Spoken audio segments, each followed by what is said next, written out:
L'invité business avec Banque Populaire Grand Ouest et sa banque d'affaires de proximité autochtone.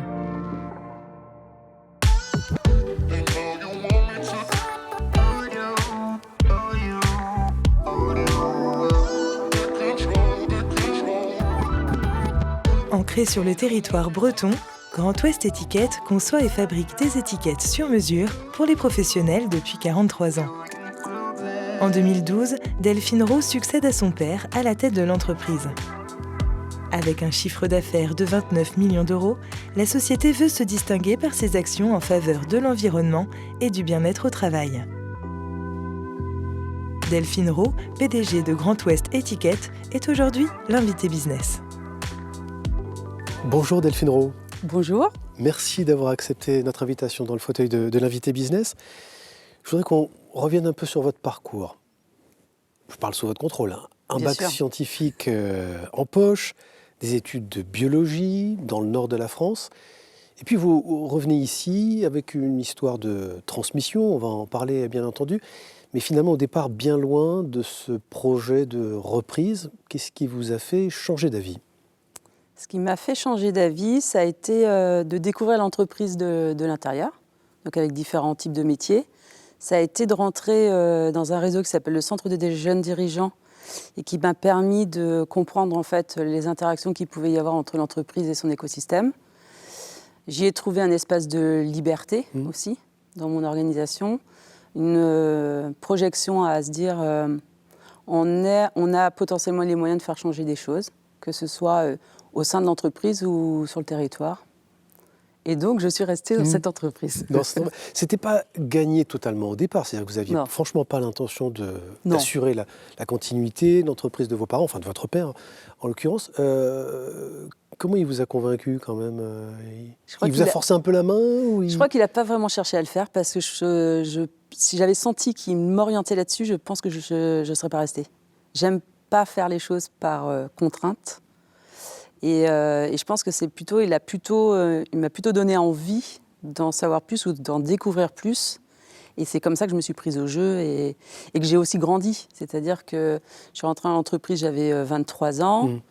Je m'étais bien amusée avant. J'aime bien en fait, que les circonstances en fait, permettent l'exploration, la découverte. Et donc j'ai continué de grandir et encore maintenant en fait. Qu'est-ce qui vous a demandé de faire des statistiques au départ ? Vous êtes rentré par une entrée très scientifique, très analytique. Au tout début, c'était un traquenard. Il m'a dit qu'il y avait un exercice très très important, stratégique pour l'entreprise. Il fallait faire des statistiques sur les achats auprès de nos fournisseurs. J'ai pris ça très très au sérieux. Et en fait, avec du recul, je me suis rendu compte que ça avait été donc c'était un premier pied dans l'entreprise. Et ces statistiques avec du recul n'étaient peut-être pas aussi importants que ça. Mais c'était la marche était passée, quoi. C'est vrai qu'ils vous ont laissé les clés du camion, on peut dire ça comme ça, en partant en voyage, et en vous testant un petit peu sur votre capacité à tenir la maison, c'est bien ça ? Alors je pense qu'ils m'ont testé moi, je pense qu'ils ont aussi testé l'entreprise à être capable de fonctionner sans mon père, qui est un dirigeant, on va dire, patriarcal mais bienveillant. Et effectivement, ils sont partis 8 mois, donc mon père, ma mère et un couple d'amis à eux, en Amérique du Sud. Donc ça a été pour eux une grosse aventure, d'oser partir.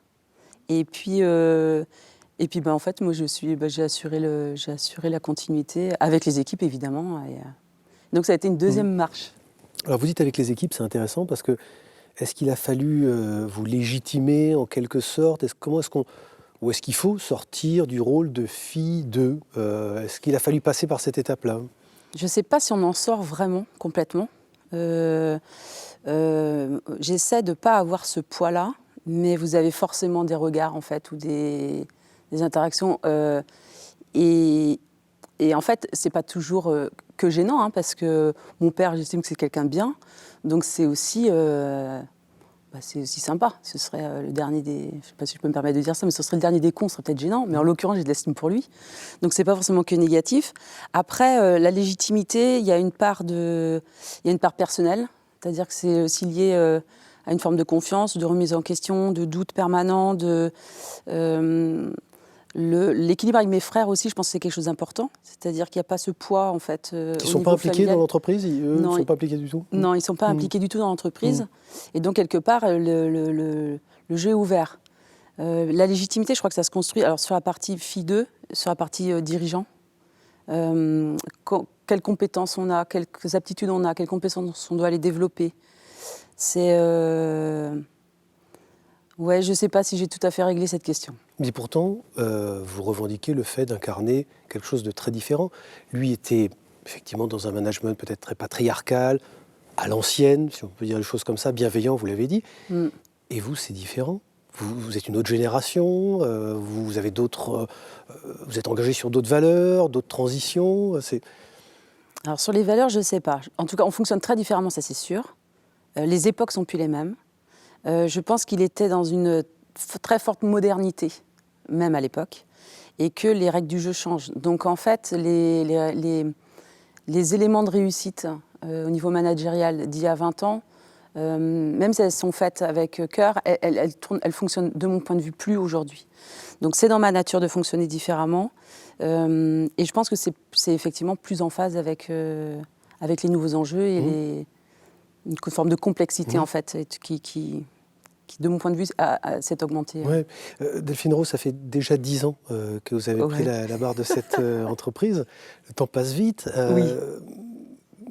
De quoi vous êtes le plus fier depuis 2012? Depuis 2012, c'est peut-être de mieux concilier ma vie personnelle et ma vie professionnelle. Et d'un point de vue entreprise, c'est de la sentir en mutation permanente.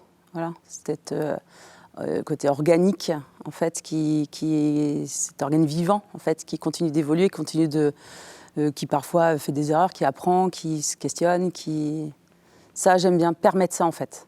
Je ne sais pas si je sais faire grand-chose d'autre que de rendre les choses, créer les conditions possibles pour. 3 petits points. Ouais, c'est la biologiste là qui parle, Peut-être. qui voit l'entreprise comme un organisme vivant. Non, mais ça conditionne votre façon de gérer l'entreprise et dans sa relation avec son écosystème, ses parties prenantes. Oui, ces interactions.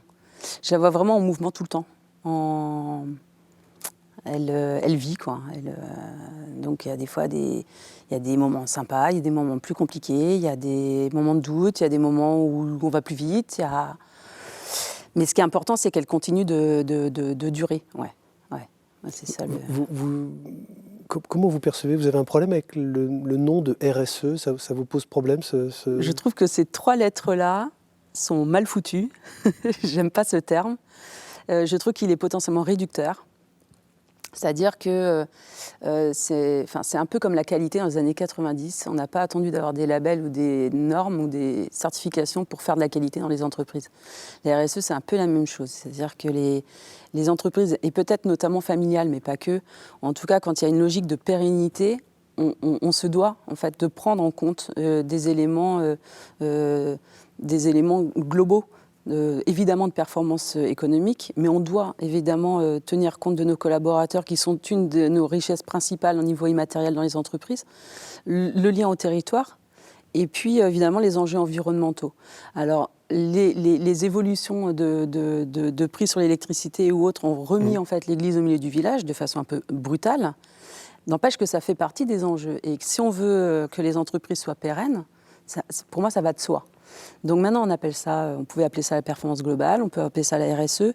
Ce qui compte, en fait, c'est d'avoir un prisme large et le plus en 360 possible pour pouvoir tenir compte à la fois des opportunités, mais aussi des menaces qui se présentent, mais aussi des opportunités. Mais comment vous l'avez traduit concrètement, cet acronyme qui vous dérange, parce qu'effectivement, il peut être parfois un peu de la cosmétique, mais comment vous l'avez traduit justement, vous, concrètement, en culture d'entreprise, en acte quotidien?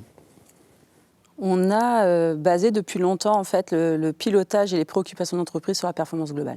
C'est-à-dire qu'en permanence, on va être en train de gérer des équilibres sur les enjeux court terme, les enjeux long terme, les enjeux économiques et les enjeux sociaux.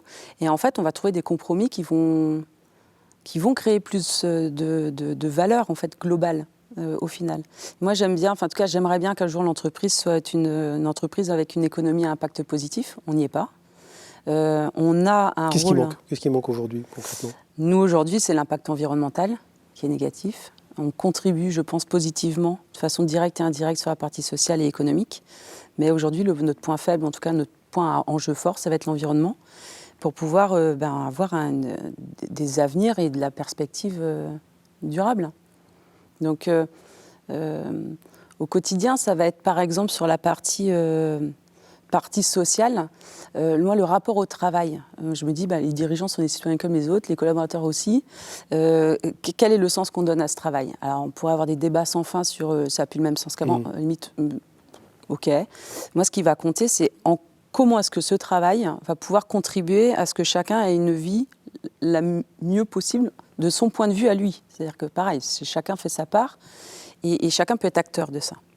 Ça veut dire que vous êtes attentive particulièrement à ce que vous demandent vos collaborateurs. Justement, vous dites qu'ils sont aussi des citoyens dans leur demande de sens. C'est conciliable quand même avec la performance qui est nécessaire de l'entreprise aujourd'hui? Je pense que c'est plus que conciliable, c'est un élément à ne pas négliger, ça c'est sans aucun doute, et à prendre en compte encore peut-être plus qu'avant. De là à dire que je suis à l'écoute tout le temps, non, je ne pense pas tout le temps. Et ça peut être des axes d'amélioration. Non, mais est-ce qu'il n'y a pas un risque de démagogie à un moment, de dire écoutez, voilà, la porte est toujours ouverte, on va répondre aux soigner les petits bobos du quotidien, etc. Est-ce que c'est vraiment la vocation d'une entreprise? Non, mais ça peut être de leur apprendre à soigner leurs propres bobos, par contre. C'est-à-dire que et puis c'est d'œuvrer dans une aventure commune, qui est quand même sur un périmètre donné, qui est celui de l'entreprise. On ne peut pas régler tous les problèmes de tout le monde. Moi, je promets pas le bonheur. Je promets le bonheur à personne dans l'entreprise. Mais par contre, c'est de créer les conditions pour que chacun puisse se donner les moyens de faire sa part aussi. Côté client aussi, parce qu'on parle des collaborateurs, mais côté client, comment est-ce qu'ils vous font progresser? Est-ce qu'ils sont aussi exigeants sur ces sujets de transition environnementale? Est-ce qu'ils vous challengent aussi sur ces thématiques-là? Alors, ça dépend des clients. C'est un peu comme le rapport avec les RSE. Certains de nos clients commencent à s'y mettre parce qu'ils sentent bien qu'ils n'ont pas le choix. Et on est plus dans la tactique et dans on va dire, le sens du bon pilotage de l'entreprise, de la bonne gestion. Mais on a certains clients qui l'ont par nature. Et donc, oui, on arrive à créer des coopérations. Et c'est un des enjeux, je pense, par contre, d'amplifier ça. C'est les coopérations sur le territoire avec nos clients, de se faire challenger en fait, sur nos offres, que ce soit de produits ou de services, et nous de rentrer aussi sans doute beaucoup plus dans la considération de leurs usages et de dépasser le produit. Les 10 prochaines années, peut-être pour terminer, vous les voyez comment? C'est difficile de se projeter aujourd'hui, on sait que les crises sont multiples, empêchent d'avoir une vision à long terme, mais à quoi ça doit ressembler, Grand Ouest Étiquette, là, dans 10 ans? Alors, c'est difficile de se projeter. On peut avoir le sentiment de se prendre des vagues sans fin, pleine tête.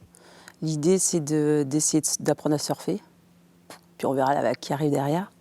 Au niveau de Grand Ouest, dans 10 ans, écoutez, je pense que c'est une PME qui garde un enracinement breton, qui aura peut-être qui sera peut-être au milieu d'un archipel avec des îlots.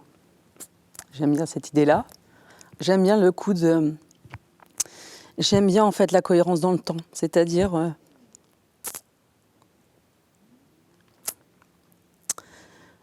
le fait que ça dure, d'assurer, de garantir la pérennité de cette aventure. Oui, mais en fait, c'est de dire en fait les décisions qu'on a prises maintenant, elles produiront en fait leurs effets plus tard, et de se rendre compte plus tard qu'on avait eu raison avant. Merci beaucoup Delphine Roux. Merci d'avoir accepté notre invitation dans le fauteuil de l'invité business. Je rappelle que vous êtes la dirigeante, bien sûr, de Grand Ouest Étiquette. Merci. Merci à vous.